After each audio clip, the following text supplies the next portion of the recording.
is Tim Ladouceur. I'm a band member of Shawanaga First Nation.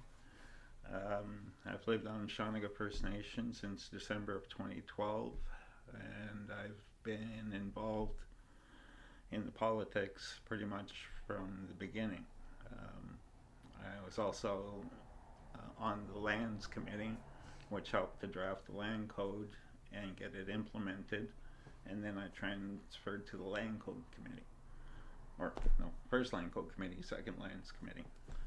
So I have pretty good knowledge of the politics, the laws that should be governing, and what our chief and council should be doing but aren't doing. Now there's a whole kind of mess of things that are going on, just from what I've heard about, all kinds of instances where things are not going well. How do you understand this? Like, what's the underlying problem that all this stuff is coming from? For a lot of people, and they won't come out right and say it, but it's that the abuse of chief and council, utilizing their position to have the membership do what they're told. We have what's called the residency procedure, and essentially it gives chief and council the power to decide who is in your bedroom. But the thing is, our chief and council don't follow that. The chief had his girlfriend living with him, and it took 14 months before she was coming forward with the residency procedure. And the only reason why was because somebody was attacking the council members about them not following it. And yet the person who was attacking them, which was Wayne's son Tyson, had failed to follow the residency procedure as well.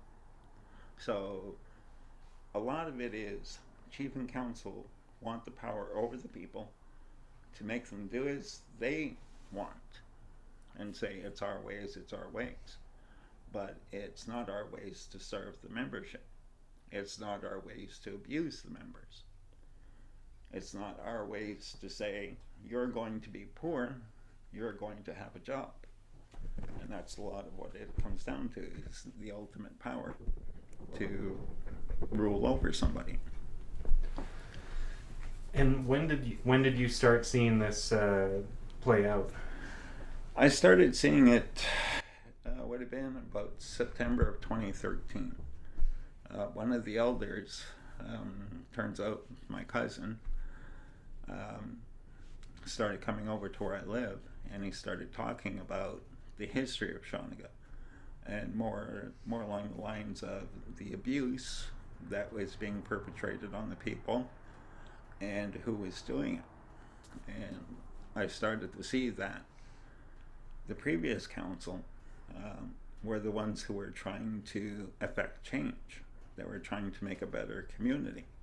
But when Wayne got in and he started locking out the council, and he started handpicking who was going to be a councillor, because once you have the funds, you can determine how many people are going to come in, who they're going to vote for, because you call in the people you want. So things went back very quickly right in front of my eyes. I saw what kind of person Wayne was, and I got to see how the council could be manipulated. And I started to become very vocal. It was time to try and get things back the way they were with the previous council, when the membership could come into a council meeting, and if they needed money to go on like these trips to South America to to become educated in different cultures, learn these different values and that, well, they were being denied. But some people were getting money to go off and get their bachelor's degree, as long as they were either the family or friendly. So I got to see firsthand what I had helped to get underway again, because I was a supporter of Wayne. He got us here, but I didn't know what kind of person he was. So a lot of what I say and do is to help correct the mistake of me standing up for Wayne, because I shouldn't have stood up for a man who insists on stepping on people to get ahead. What do you mean that he brought you here, that he got you here? In November of 2012, my wife and I were looking for a place. We'd tried since 1996 to get housing here on Shawanaga. We didn't have much luck. And at one point, my aunt, she was the executive secretary. We sent paperwork in, and she's telling us we need $70,000 to get a lot to even start servicing it. So it got to the point where, well, we just decided we're going to come down and see him. So we came down. I had an appointment with Wayne, and he set up for us to live in the house we're in. So we were grateful that he'd help with that. But unfortunately, when we got to the house, all these things that we were told would happen never happened. So it was good to be here, but all of a sudden we were on our own with no hydro, no running water, no heat, and having to deal with the last tenant's possessions all over the house and all over the yard. So, but sometimes there's the old story about the bird who doesn't fly south for the winter. And he's on the ground, he's cold, he's complaining, gets shit on, keeps complaining, but realizes he's warm and in shit. He's in shit, but he's warm, so he sings about it. And then somebody comes in and eats him, like the fox comes in and eats him. And it's like, I was in shit, got here, things didn't always go well, but maybe I should have been happy with what I had. But, still wasn't Do you know best much about this committee of concerned citizens that Wayne built to help get himself into power? Unfortunately, I know some of them, and one is my aunt. And what I know about Wayne is that he holds things over people. So these concerned citizens, a lot of them, well, one of them for sure, had been caught stealing $70,000 from the healing center. So she was a concerned citizen. And a lot of the other ones, they had issues that they needed to keep hidden. So Wayne used that to rile the people up. And with elections, a lot of time candidates are brought in, not because they're going to do good things, but because they're going to hide all the things that somebody else has done. So the concerned citizens were concerned that their secrets and their deeds were going to come out, not that the community was going downhill, because the community was going uphill. It was starting to, there were houses that had been built.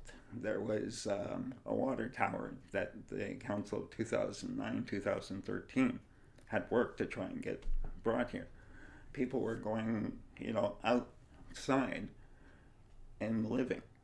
Council was finding dollars here and there to help them. The money was being spread out evenly. Concerned citizens wanted their cut. They wanted everybody else's cut. And that's what happened there. So then, is it there's an election in 2013? That's when he comes to power, or he's already in as a chief? He's already in as by-election. In a by-election.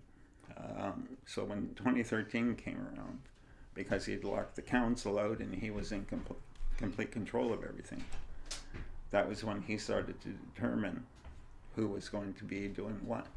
Because he started firing people left, right, and center. One point I sat in his office and he told me and my wife he was going to get rid of all the black people on the reserve. Well, our fire chief was part black. He got let go. Nobody took his place. That was $38,000 that we're receiving from the government for fire services. All of a sudden there's no fire chief. And then I think it was towards the end of 2013, we ended up with an acting fire chief who got $400 a month honorarium. But we didn't have somebody full-time with the radio by their side. Yeah. We lost a lot. And I get going very fast, the wheels start going, and I forget where the hell I'm going sometimes. But there's a lot of information up here. Yeah. So, what do you see as from people that I've talked to, there's a lot of concerns over financial spending, projects being begun but not completed, Yes. questions of where the money is. What can you say? What are the biggest sort of financial red flags that you've seen? The biggest flags I've seen are, the first one was Blackstone Energy. There was 180,000, I do believe it was, set aside. It was in a trust account to invest in solar power energy with Blackstone. Wayne made a big stink about it. The new council got in, less than 3 months later, all of a sudden it's $350,000 that's being invested in Blackstone. And it was contrary to what Wayne had gone after the previous council for. There was no community consultation. Blackstone has been sold. We don't know where there's any money or any financials. So that's $350,000 that's in the wind that we're not getting a return on. April of 2017, the last council meeting of that council, Wayne and the then council are patting themselves on the back that we got $4.2 million to get a water tower installed or created and to have whole new lines run throughout the community because our lines are over 20 years old, they're 2-inch plastic, there's no water pressure for firefighting. Well, last year we finally got something done. We got a new water truck that's worth about $200,000. Where's the $4 million? 4.2 million minus 200,000 is $4 million. Where's that money? That's been since 2017. This is 4 years that we've got a water system that is broken and we've had boil water advisories. Not because, the money wasn't there to fix it. The money was there to fix it, but where did it go? Then we've got our new highway service center. That in itself was $5.3 million. That was borrowed from a company out west. That money was sat on for almost a year. And the payments on it, the mortgage payments, are $17,500 a month. Shawanaga's store, the one we have right now, doesn't make that. So where's the money coming from to pay off the mortgage? Because our highway service center isn't going. And quite often our highway service center, there's nobody, at the new one, there's nobody there doing construction. So is it that we can't pay the bills? Because that's not the first time we've had trouble paying bills. When the Henby line went through, all the wood that was cut, Shawanaga was given an option to get a lot of it from our territory brought over to the band office. It was a contractor would be called in, it would be cut, split, and it would be ready for use. Well, quite often the guys up and left because they weren't getting paid. Yeah. The new houses that they did up on Solomon's Farm, and Solomon's Farm is a land's patent for service in the War of 1812. The land has never been ceded, surrendered, or sold to Shawanaga. But yet here we are, new houses are being built there without permission of Solomon's descendants. Right? The houses that they finally got people into had been sitting empty for over a year. These were houses that were pre-made. They were put on site. But yet, where's the money to finish them? So we've got empty houses. We've got housing shortage. But we've got a chief and council who won't put the money properly. Last year, the province gave Shawanaga essentially a contract to take care of Shawanaga Island. That was over $2 million. Nobody knows where the money for that is. The Henvey line, that was over $1 million payout for the first year of the land lease. Nobody knows where the money went, except for what the membership was given for voting yes. We've got too much money that's coming through our hands, but nobody knows where it is except that group of chief and council. You've got 6 people who know where the money is, but they won't tell anybody. What kind of financial record keeping is there, or are there audits? Is there evidence of any kind of public documents that anybody can access? I've tried to get financials, specifically for the 2019-2020 year, because that's when they took money from the membership Christmas bonus to make the pot shop. Chief and council kept their bonus. The employees got their bonus. That was over $55,000. Okay, so I've been asking for the financials. I want to know exactly, because in Louis v. Louis, court case out in British Columbia, if a council does unjust enrichment by giving themselves the bonuses, and at the one community meeting we had, the membership was dead set against them getting money if we weren't getting money. Well, they got the money anyways. I wanted the financials. They won't give them to me. And even in our financial management policy, it says that if you're going to use the policy to hold the chief and council accountable to our funders, you're not allowed to have the policy. That's written in there. Well, thankfully somebody got me the policy anyways. But there's just not enough information coming out. Our financial audits used to be 125 pages through Grant and Thornton. Our last audit was about 25 pages. A lot of this information just isn't in there. You know, there is no accountability, no financial accountability to the membership. We're given the minimum information, and then when we try and fill in the blanks, all of a sudden we're making things up, you know. And it's our money. It's the membership's money. They're given the money by the federal government, by the provincial government, by all these agencies, by land lease. You know, this is our money, but we don't know because they won't give us paperwork on it. Has there been money that's come in from COVID that hasn't been accounted for? The COVID funding, there was 3 months of community lockdown at $27,000 a month. We had 3 shifts per day, 2 people per shift. They were getting $150 each. So 300 times 3 shifts a day, 900 a day, 30 days a month, that's $27,000 a month. So we had 3 months of that.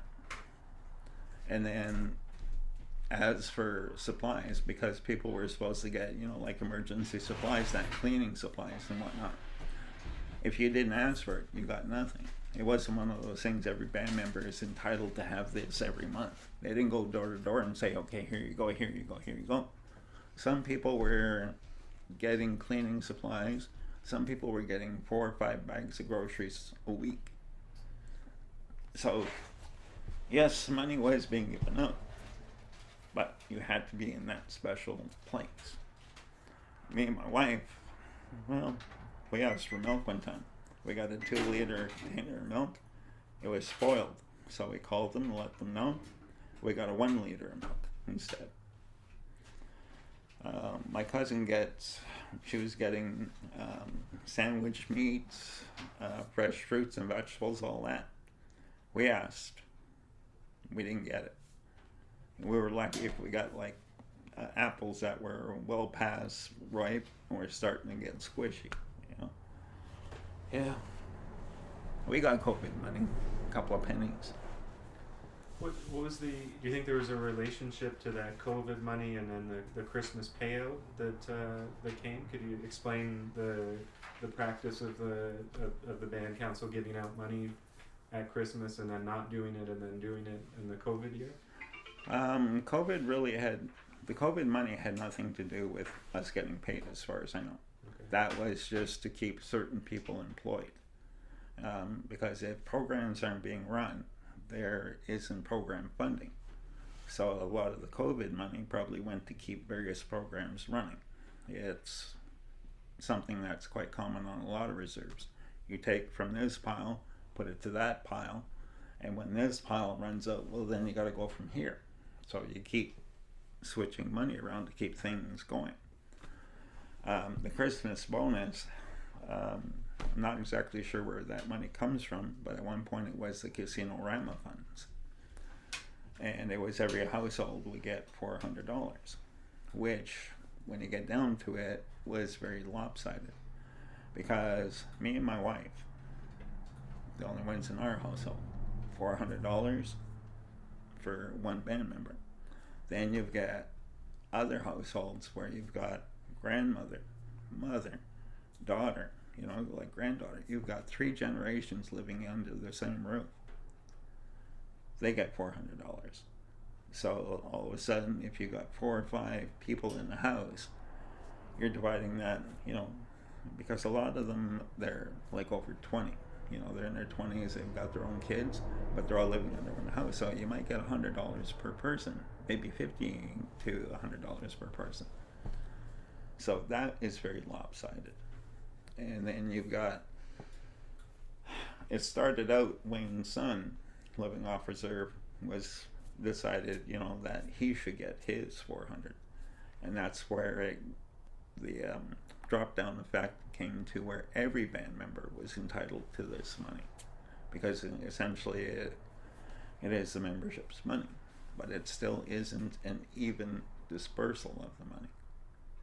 When the Robinson-Huron Treaty was being heard in Sudbury by Justice Hennessy, one of the big arguments at closing was that the Crown must honor the Robinson-Huron Treaty, that the annuity payments must be increased. Well, a lot of chief and councils are saying, great, it's money for the reserve. There's nothing in the treaty about building a new band office. There's nothing in the treaty about building a new school. There's nothing in the treaty about infrastructure of any sorts. It's an annuity payment to the membership. One lawyer wrote that based on what he's seen, the annuity should be 1,000-fold. So instead of $4 a year, each band member in the treaty should be getting about $4,000 a year. Interest that's been accrued on this $3 or $4 trillion belongs to the membership. And one lawyer pointed out that Justice Hennessy got it wrong when she said this is money that can be used for schools and this and this and this. It's the membership's money.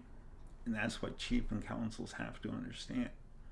You're screaming at the white government, abide by the treaty, uphold your obligation. Chief and council must also follow that treaty and uphold their obligations to the membership.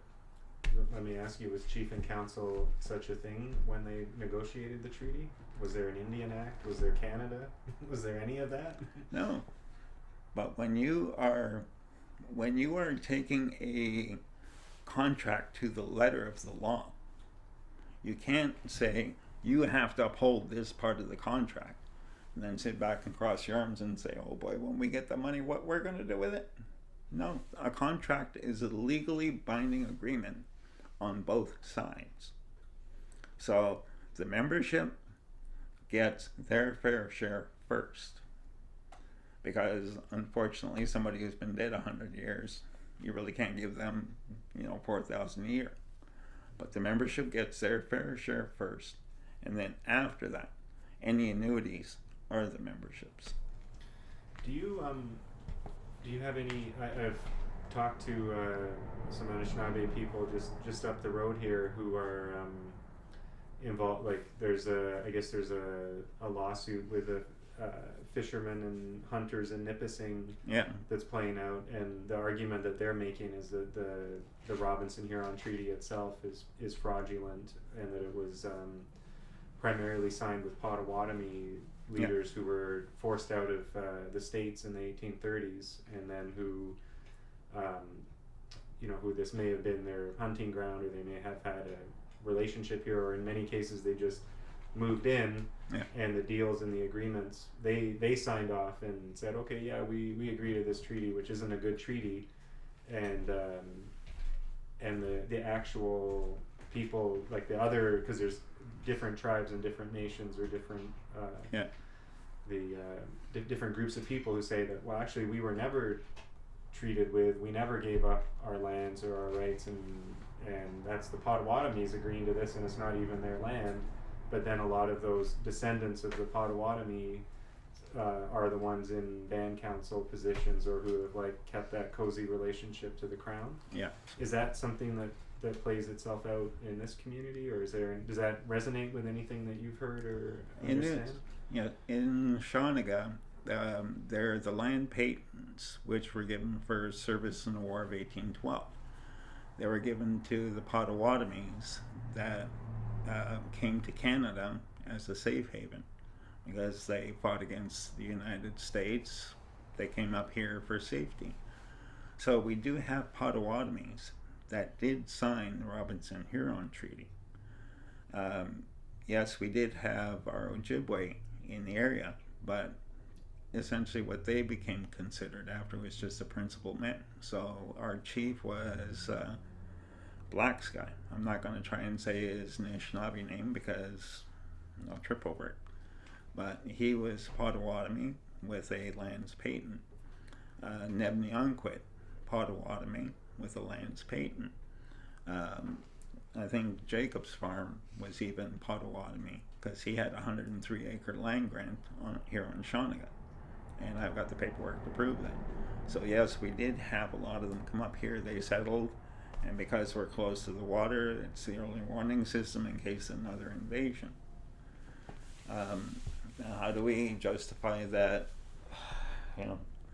that the contract is void because they weren't from here? And that gets to be very tricky. And can you really surrender land that doesn't belong to you? Becomes that thing with the Potawatomis. But how long had they been here? And then our peoples traveled all over North America. They followed the food supply. Those families that stayed put after the treaties were signed were taught farming and all this and that and the other thing. And that's quite the argument when you come right down to it.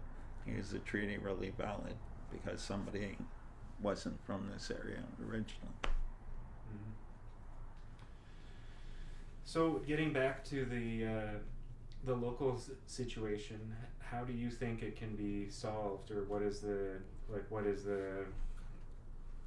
kind of positive angle do you think can be taken to make things better here? What will make us a better community is we do need to heal. We can't tell the victims, go on a healing journey, you need to heal. And when they come back, well, the victim is still around their abuser. The abuser hasn't changed. And most of our victims are young women. And then the boys are taught through the actions of their father how to treat women. So an abusive man, and Wayne is a prime picture of this, he was abusive to his wife Susan. Sam Kiakado called him on it the one time when they were coming back up from the landing, and Wayne had Susan out the car door, was choking her, and Sam stepped in and said, you better stop. And all of a sudden Wayne's telling them, you don't shut up, you're going to get it. You're going to get the same thing. Well, Wayne's sons act like their father. They've learned how to treat women. And it's women that make a strong community. Because a strong woman will make strong children. An abusive woman will make children that are weak. My mother was an abuse victim. She was taught to take it. Well, she tried to teach her sons the same thing. When somebody's abusing you, you take it. Well, luckily, a couple of my brothers turned into fighters. They didn't take the abuse, but some of us did. We need strong women. Strong women make strong sons. Assholes make assholes. And the best way to get our community to heal is to acknowledge all this abuse, to try and get some sort of healing path between the abuser and the victim. And if that can't be done, then we have to concentrate on getting the victim healed and strengthened. Then we can have a strong community. Because abusers, most of them are over a certain age, they're going to be dead in 10, 15 years. But these young people, they've got a life of pain to deal with. And a lot of us who've gone through this shit, like when I was a kid, there was always somebody, saying, oh yeah, when I was your age, I did this and this and this and this. Oh yeah, sure you did. Well, now we're looking at the younger generation and saying, yeah, I know what you're going through. We went through the same thing. We did. And sometimes we went through worse. I've talked with some of the women in this community and the stories they tell. 50, 60-year-old women still carrying this abuse, this pain.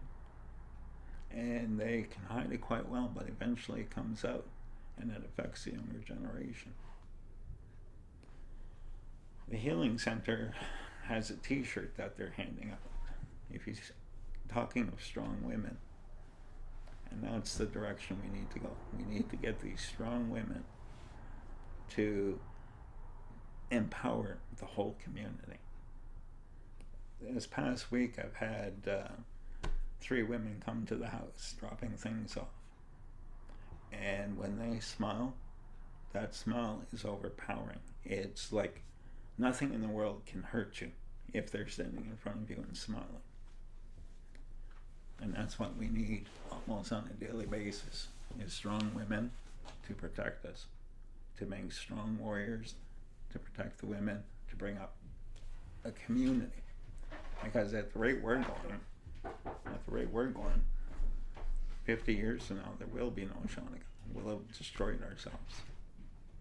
And that is unacceptable. Okay, so what were you saying about the self-governance system? To become a self-governing nation, the federal government says you have to accept these laws, the federal laws and the provincial laws, to become so. So then you're not self-governing. We are self-governing, but not our ways. We're governing the white ways. So when you get all these people who are screaming our ways, our ways, our ways, but then all of a sudden they're using the white man's laws and ways to come at you, it becomes a contradiction. We're not really a self-governing nation. We're just following the white footprints. I don't know what I did with my. And that becoming a municipality, basically, Just with like a special kind of excuse for corruption. There was a link through the federal government discussing self-governance, and it was going to be what was going to replace the Indian Act. Under this self-governance, reserves don't exist. Chief and council don't exist. The Indian Act doesn't exist. Status card doesn't exist. CPs don't exist. We become a municipality. There becomes a new funding agreement, a new treaty, which does away with the Robinson-Huron Treaty. And we get X number of dollars per capita. And any reserve lands become municipal lands, and our governance then becomes a municipal government that has to create income from it. This is just another form of the white paper, which was done under Pierre Trudeau. Justin Trudeau, Pierre Trudeau. Same deal, where it does away with the natives. We become just the same as anybody else. And what's really interesting is Wayne brags about how he shook hands with Pierre Trudeau and with Justin Trudeau.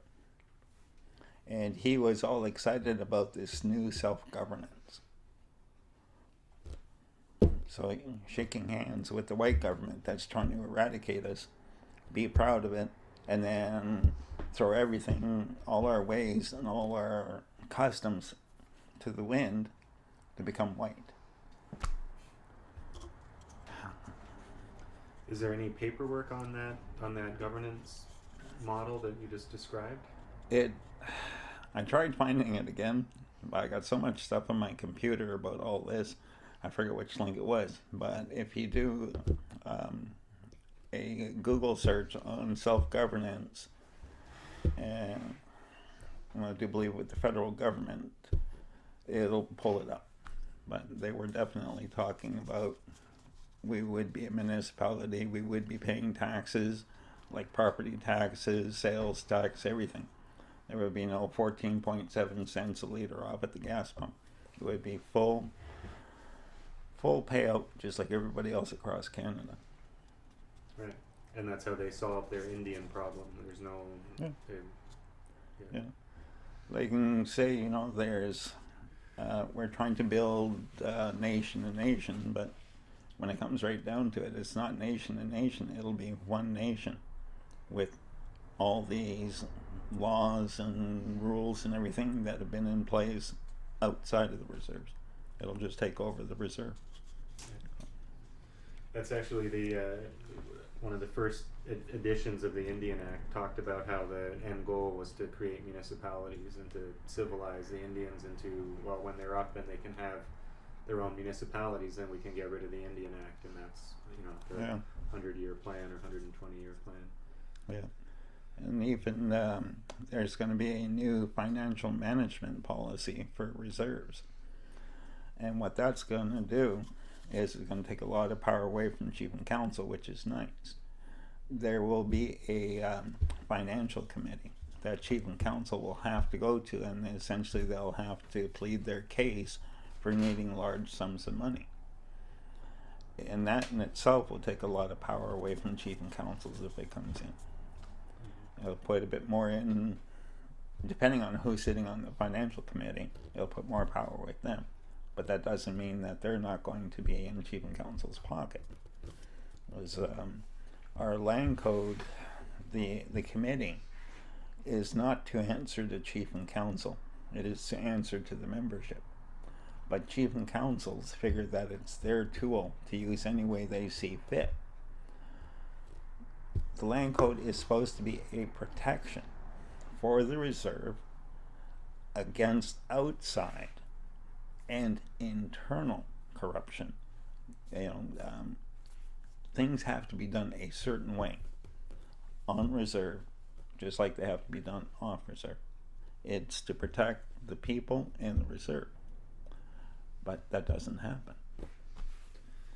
So you talked earlier about how the chief brought you onto the reserve or helped you get set up in the house that you're currently in. Yeah. Can you talk a bit about what's happened in terms of them trying to remove you from that house and where your situation is at with that? Yeah. Wayne did bring us on to Shawanaga, and the house belonged to Jordan Paywis, Patty Lee's brother. So that's where the bit of animosity between me and Patty Lee is. My wife and I, we moved into the house, no heat, no hydro, no running water. We took care of all that. We did the cleanup. And we had issues with Jordan. Now, when Shawanaga enacted its private homeowners policy, one of the sections is that Chief and Council were not to interfere. with a homeowner and the tenant. But because I'm vocal against Wayne and what the council is doing when it's against Shawnaga's best interest, they decided that they were going to interfere. And I do have the newsletters where they talk about trying to take me and my wife to federal court to get an eviction notice for Jordan, even though they're not supposed to interfere. Councillor Alf Stevens bought the house from Jordan, or so he says, and gave us a letter saying he bought the house, we have to get out. And while he's on council, he's using his position to try and force us out. So in 2019, September 2019, they state that they bought the house from Jordan, that they want to, well, first off, it was to tear it down. They wanted to demolish it. And then when it got to court in December 2020, they said that they wanted to rework the house into a healing center building. So they've used their power as chief and council to try and influence and interfere. They've gone against their fiduciary duty by doing so, because under fiduciary duty, they are supposed to work in the member's best interest. Not a member's best interest, but the member's best interest. So they're coming after me and my wife, and my wife refused to let her sign the residency procedure because it gives band members the right to treat her any way they want, and if she speaks up, then she can be removed. And it also gives the chief and council the power to say who's in my bed. And sorry, but only the courts can decide that. So we've been fighting against them, and they ended up taking us to Superior Court of Justice, Ontario. They got a writ of possession because, unfortunately, lawyer wasn't well versed in the laws that we were fighting, and the perjury by Shawanaga First Nation. So we're still fighting, and this is one way that Wayne will try and get me off the reserve. Because if I speak, it doesn't matter who says what against me, people do listen. Because they know I go to the meetings, they know I record, they know I do all sorts of things. And I do my best to speak up for everybody. So this is just a fight to silence a band member, so Wayne can continue doing what he wants.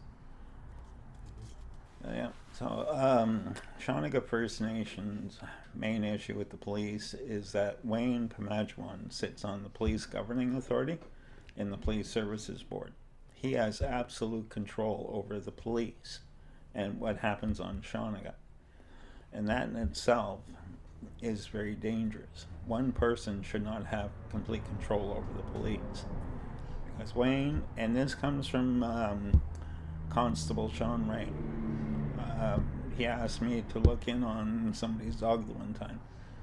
And I said, the treatment of the animal should be a criminal investigation. There are charges under the Criminal Code of Canada. And he came right out and said, we would have to talk to Wayne about it, and we know he won't allow it. And there are quite a few. For him mistreating animals on his. This one person mistreating his animal. The animal was left alone for over a week with no food, no water, living in its own feces in the house. And it had tried to tear its way through the house door, and it was succeeding. Okay. I went in as requested by Constable Ray to take care of the dog. I had to sweep a spot or a pathway from the door to the kitchen because there was so much feces and urine and garbage that I didn't want to be tracking all this home. So I had to sweep away to the kitchen counter to get water for the dog. I had to bring food for the dog. It turns out there were 2 cats in there as well who were starving. I had to feed those cats, give them water as well. And to see animals living in that kind of condition, it is criminal. And then to have Sean Ray say, well, we'd have to talk to Wayne, but he won't allow it. And I've got a picture of Wayne when we first got here. Wayne had a hound. She'd just given birth to a small litter. I think there were about 5 pups. We took a picture of her.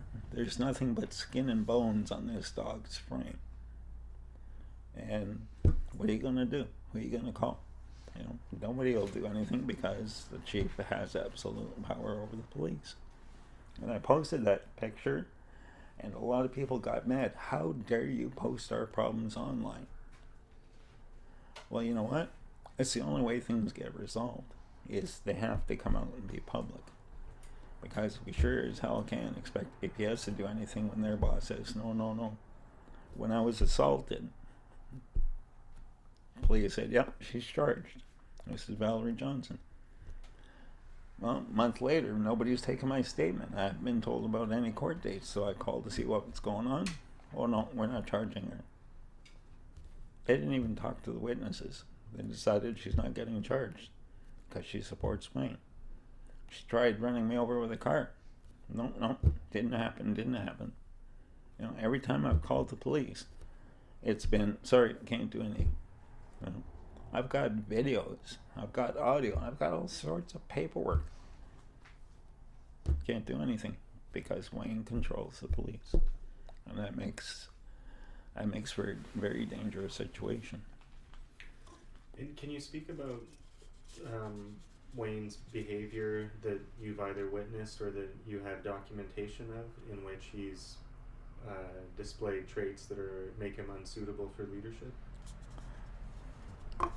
I've got video evidence of me going to the council meeting one night. He almost hit me with his truck. I've got paperwork of him saying, you know, that things were going real bad, but luckily, you know, this person stepped in. And the one lady who I knew, very nice woman, well, I decided to check and see if what he was saying against her was true. I called Martin John of AWHS, Oz Funding, to find out if what Wayne was saying was true, because he's sitting in council meeting holding a piece of paper. I got a letter here from Martin John saying that if it wasn't for this person, we would have lost our funding. Next day, I'm on the phone with Martin John. He says, I never sent any letter, I never did any such thing. I've got a lot of paperwork that proves that he... Let's just pause this here. Okay. Everybody has their stories. And yes, there are slight differences. But when you look at the core part of the stories, it's the same over and over and over again. And the way things do change quite often is not for the good. Because you've got people who will, to get $20 to put bread and milk on the table, you know, the last week of the month, they'll turn a blind eye to things that happen even to their own family. And that's, like, I'm very vocal about what happened to my mother as a child by a band member. I'm vocal about what happened to my cousins by a band member. I'm extremely vocal about how these people support chief and council, and they get away with doing the same things. And to see chief and council allowing women and young kids to be hurt, you know, and handing out $20, $30, $40, $50 to keep a person shut, that ain't right. Like, even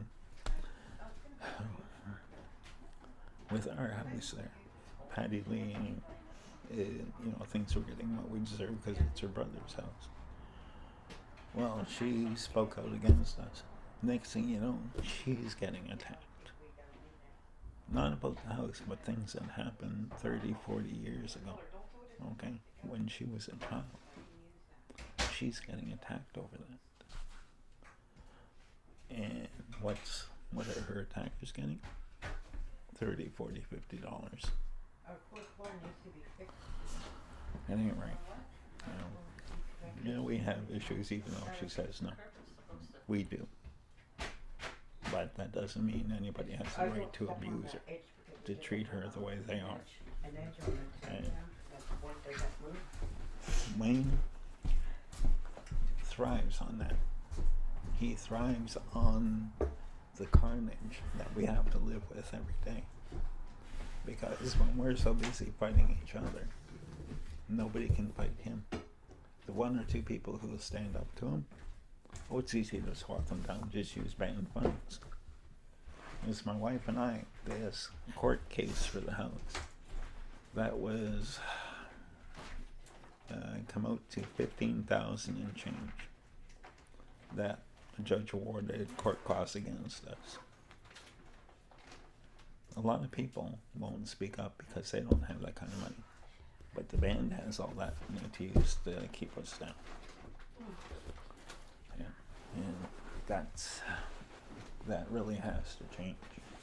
The money has to go to improve us, to create a better life for all of us. You know? And if all you want to do is play God, you know, get an ant farm. You don't do that to people. Do you have any thoughts on the development of the cannabis industry here and what's been happening here with the trading post and the response of chief and council to it? Like, do you think that they had something to do with the APS raid the other day? APS always does as they're told by chief and council. Chief and council had a lot to do with APS coming to raid. Now, am I a proponent of drugs? No.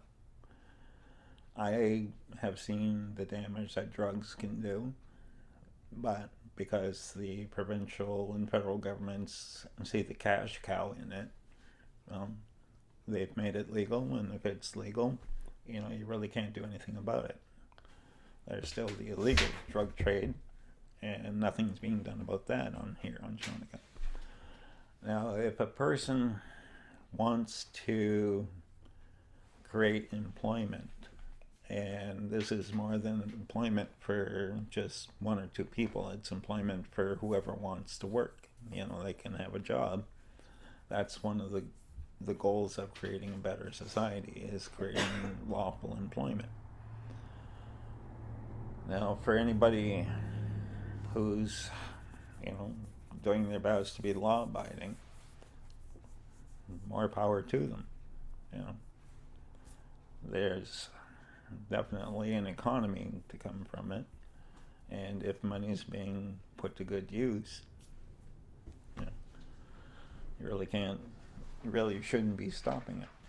But this comes down to a dictatorship.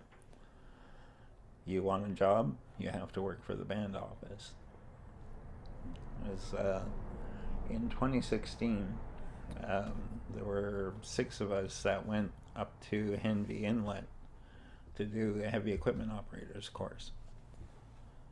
We finished our course, we all had our certificates, wanted to work on road construction here in Shawanaga.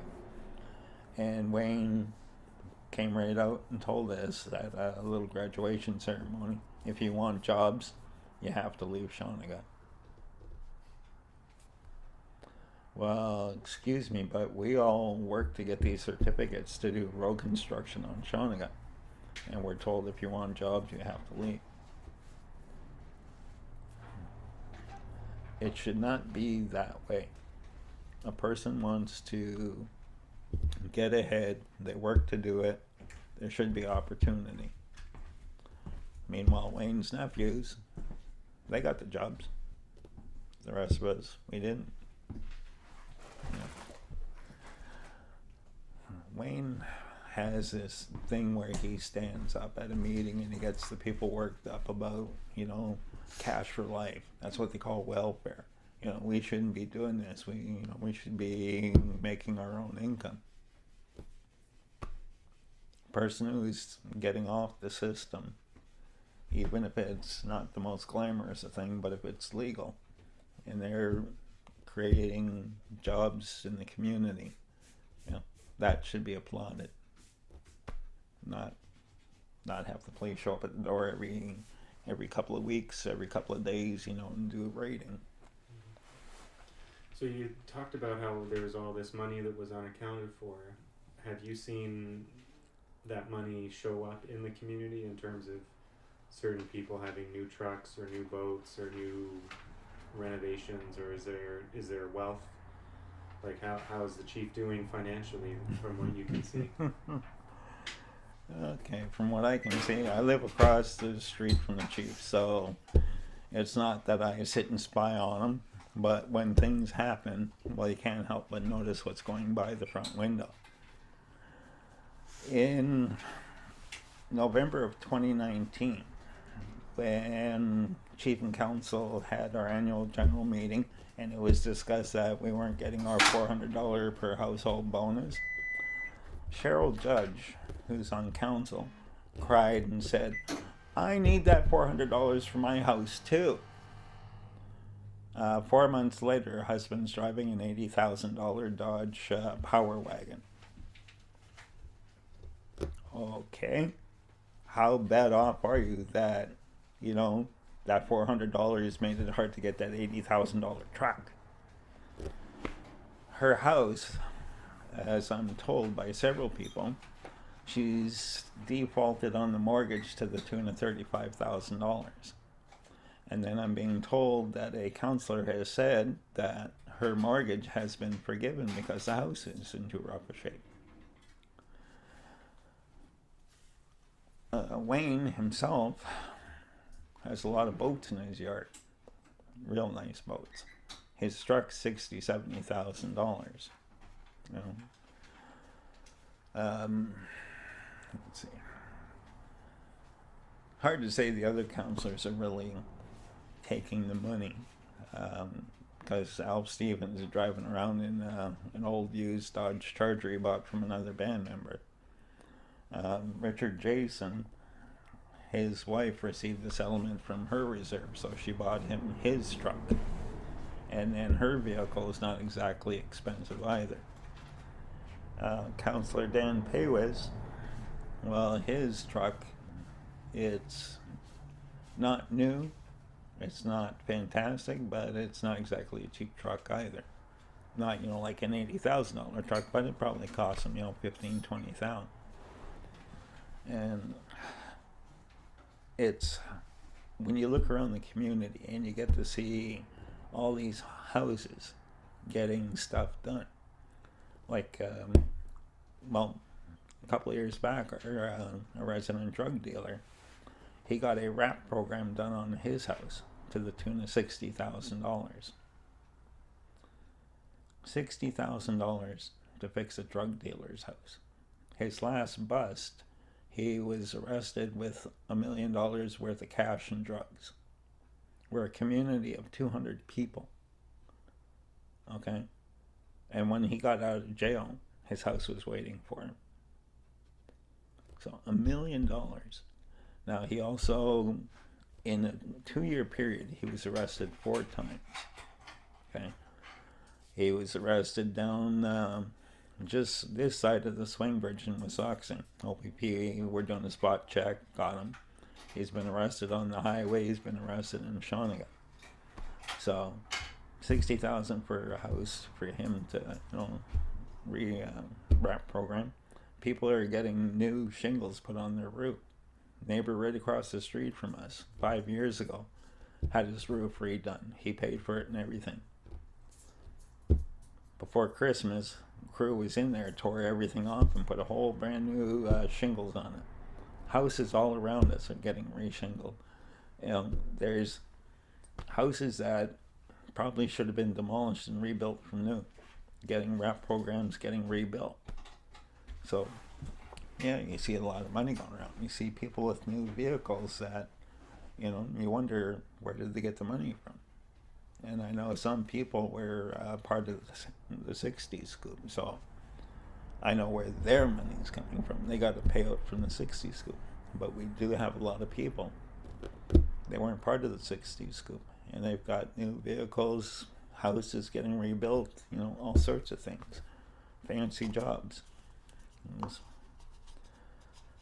Money's there. There's just no paper trail for the people. You have to look around and see where it is. Yeah. Sorry. That's good. Well, I guess we could leave it there for now. I'd like to see some of your paperwork and get some of that. Yeah. Have a look at that. Oh yeah, not a problem there. I can show you the stuff for the homestead that we're on. 'Cause like I said, that's about 160 pages right there.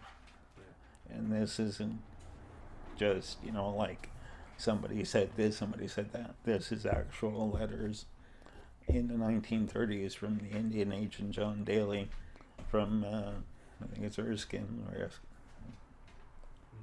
anyways, Ministry of Highways and Indian Affairs, discussing the land needed for the road to go through. It's a study that was done for Shawanaga, and they discussed the homestead and how much land was taken for the road to go through. Letters from the landowner trying to fight for his land back. Newsletters where they're talking about this, that, and the other thing. And the bingo that Donna was talking about, the bingo equipment, when my Aunt Val was running it, and she got caught with her hand in the cookie jar, she took off with the bingo equipment. And that's why Donna is saying we had this board and we used to put the cards on and everybody loved it, because Val took the bingo equipment and wouldn't give it back until $12,000 was paid to her. Wayne paid her the $12,000 to get the bingo equipment back, but they say it was to cover past this, that, or the other, and I've got that. I can show a lot of paperwork, and I've got recordings. You want the recording of when they tried to do a breach of my bail conditions? I got that recorded, audio and video. I've got the recording of Wayne saying he's not in conflict of interest when I had the meeting with the police. I got so much stuff. It'll drive you nuts. You'll be texting me back, what's this one mean? What's this one mean? And it'll be a story about each individual piece of paper.